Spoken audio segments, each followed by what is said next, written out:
While Egypt had already fallen deep into the hands of the Romans and had given way, their culture was still being preserved elsewhere, far away from what you would call the heartland of Egypt. We look back to the first century, where the Kandakas were still adorned with ancient Egyptian regalia, their faces, their heads, the gold. Something gives something else away that the Somalians and the Sudanese were always in cahoots. One of these is the fact that the name Kandake, meaning queen or sister, is a word that you find used in the Kebra Nagast. The Kebra Nagast is a book that lists the kings of Ethiopia. Now, why would a book listing the kings of Ethiopia have a name that is associated with northern Sudanese people who preserved ancient Egyptian rituals? In order to answer this question, we'd have to go even further back to an island named Sai. This island is completely moated by the Nile. And in this place, there's the Sai Castle.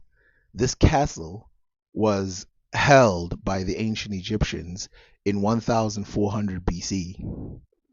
1400 BC in Sudan, and they operated from this place and sent hundreds, thousands of pieces of gold from this island all the way to Aswan.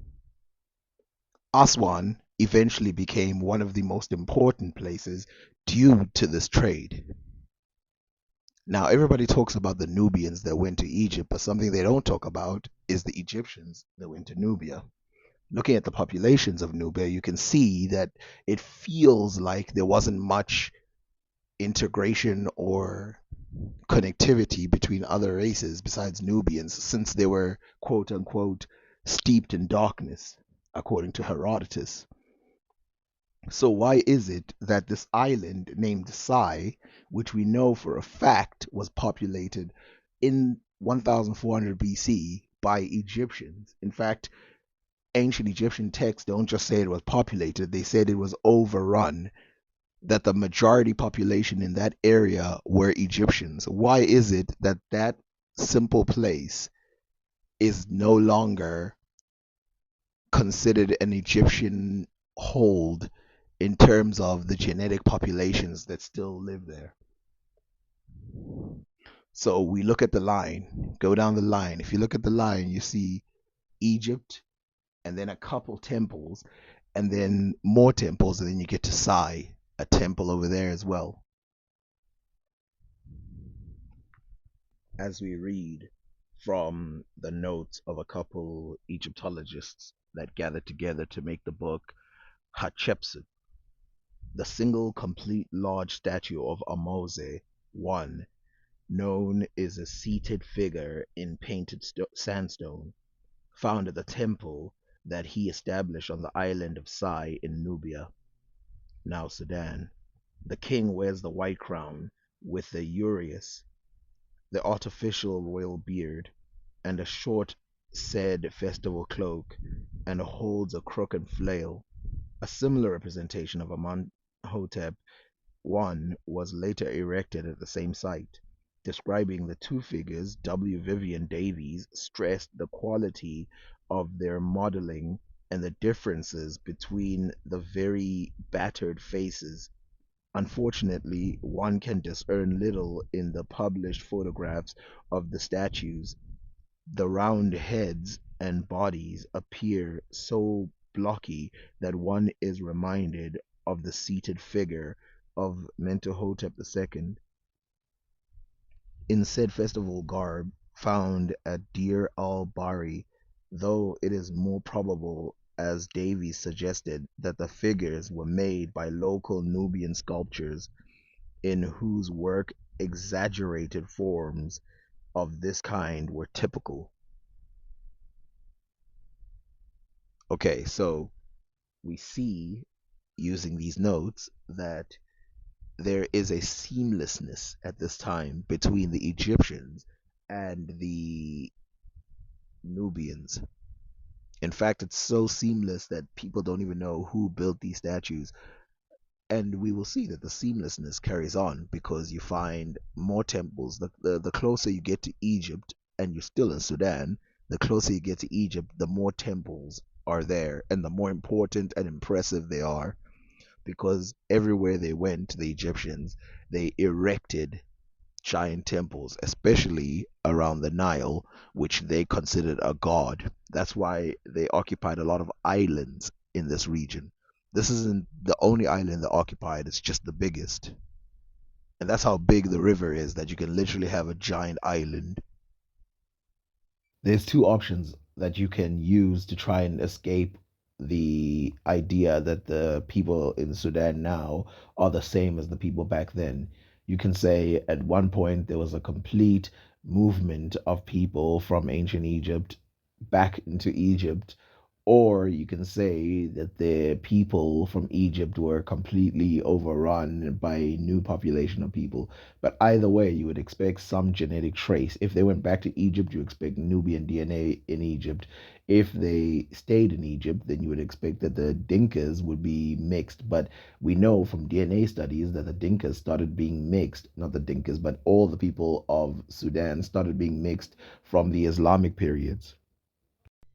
And remember, from the first century AD, they still carry the traditional attire of the ancient Egyptians, as I've showed you in those Kandake, who carried on even into Kandake Amenerenes. At the time in Egypt, it was the Roman period, and so the Romans also had used those images. But if you go back home in Rome, where they come from, they were using their own images. So Rome was trying to appeal to the native population. But when in Sudan, those people are not Egyptian in the sense that they don't they're not in the country of Egypt. So clearly they see themselves as Egyptian, even though they don't live in Egypt. This has to mean that these people have some descendancy from Egypt, whether it's through conquest or DNA. A narrative has been written down about wretched Nubia. Wretched Nubia is supposed to be the part of Nubia where things weren't happening and people didn't understand writing and stuff like that. But something that proves that this did absolutely was not the case is, first of all, the buildings that we find in Kush. The whole kingdom had a bunch of writings and a bunch of people. The second thing is that we find the Hyksos trying to form an alliance with the Nubians, with the Kushites. They go out of their way to send a letter which is intercepted by a pharaoh, and this pharaoh says, I am being betrayed by my brothers to the north and the brothers to the south. This referring to Asiatics that he had stationed in the areas which were now occupied by the Hyksos and parts that were occupied by the Nubians. This was a failure, this coalition. It never happened. And that restored, well, basically Nubia to the glory of Egypt. And like I showed you, it's going through the ages all the way till the first century. They see themselves as Egyptians. A scary thought, thinking that think about it, the word Egyptian today means if you come from the country of Egypt, but back in the day, it had nothing to do with that. In fact, it pretty much meant that you were of Egyptian stock, you were considered of Egyptian, not even blood, but of Egyptian culture. We actually see that some of the people, I mean, if you can tell by looking at some of these queens, we can tell that some of the people were treated overly well in Nubia because, of course, that's where the gold was, and you see most of their wealth being used in this region. Now, let's get into Hatshepsut. Hatshepsut took several missions, at least one big one, all the way down to the Eritrean Somalian areas. Earlier I said Somalia, I meant Ethiopia when I'm talking about the Kandakes and all these other places. But she went all the way to the Eritrean Somalian areas, and when she got there, the culture didn't seem so different to her that the people didn't have some praise for her. In fact, they did. They had a lot of praise for her when she got there. This is actually kind of crazy. Sometimes it feels like we must go to the pre-dynastic periods to draw this similarity between the Egyptians and the Nubians.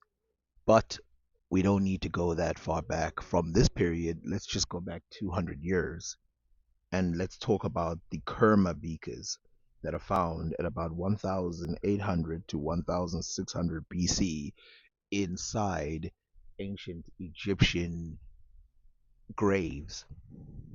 These graves are for Egyptians specifically, not for Kermites or anything like that. Now, as we read, the bell-shaped Kerma beaker is a hallmark of the classical Kerma civilization, found stacked together in tombs in groups of as many as seven. The Kerma beaker is the most common form of classical Kerma ware, the outgrowth of the Nilotic tradition of black-topped, red-polished ware. These delicate, thin-walled vessels mark the zenith of the ceramic technology. Their production required a highly controlled kiln temperature and atmosphere formed by hand. Each pot was covered with red ochre and polished before firing to achieve the black top and interior. The vessels were inverted in the combustible material to create a reducing atmosphere during firing. The irregular opalescent band between the black and the red surface seems to be a glaze-like material that was painted on before firing. These graceful, finely modeled cups, with their highly polished surface and opalescent ring, are among the greatest works of the ceramic art. This beaker was found in the grave at the Egyptian site of Abydos. Classic Kerma, where has been found in a number of tombs in Egypt dating from the late Middle Kingdom to the early New Kingdom. These tombs generally contain both Kerma ceramics and Egyptian goods, although it is not certain that the owners of the tombs were Nubians. It is quite possible that they represent traders originally from Kerma who had taken up residence in Egypt. Do we hear that? Taking residence in Egypt. That's how far back the connection goes between Egypt and Kerma and Nubia and Sudan, whatever you want to call it. These circles that come together are forming a giant story. And the story here is Nubia is Egypt and Egypt is Nubia. A way to give it a sort of comparison, it's like China and Japan. You know, doesn't just because the people have a completely different civilization doesn't mean that the people didn't start off somewhere and have a similarity going forward. In fact, it seems like that's what happened. Or we can compare it to other places like Sweden and Denmark, or Sweden and Greenland is a better example. You know, the people from Greenland are Scandinavians, and they're outpost very far away. But well, let's say Sweden and Norway because these two are literal neighbors. So we don't need to go to the pre-dynastic period to know that the Nilotic wares are found in Egypt. So it doesn't surprise me that there are similarities between the languages like bait and buy, meaning house, and stuff like that. If you consider the fact that if you wanted to be a trader between the Nilotic speaking and the Afro-Asiatics, which the Afro-Asiatics were also a Nilotic people, then you would need to speak something in between or both. The fact that the Hyksos even bothered to have someone try and communicate with the people in Nubia so that they could start their coalition shows you that there's something going on there that is bigger than Egypt, bigger than Nubia. They are connected. But again, like I said, this ware, this Nubian ware, is found all the way down in Ethiopia. It's a very common style in that region of the world. So why is this style found all the way? It's because the people of general East Africa are the Egyptians. And these people were kind of aware of that fact, and it's probably because of their neighbors to the north. Now, I want to be clear, the Hicks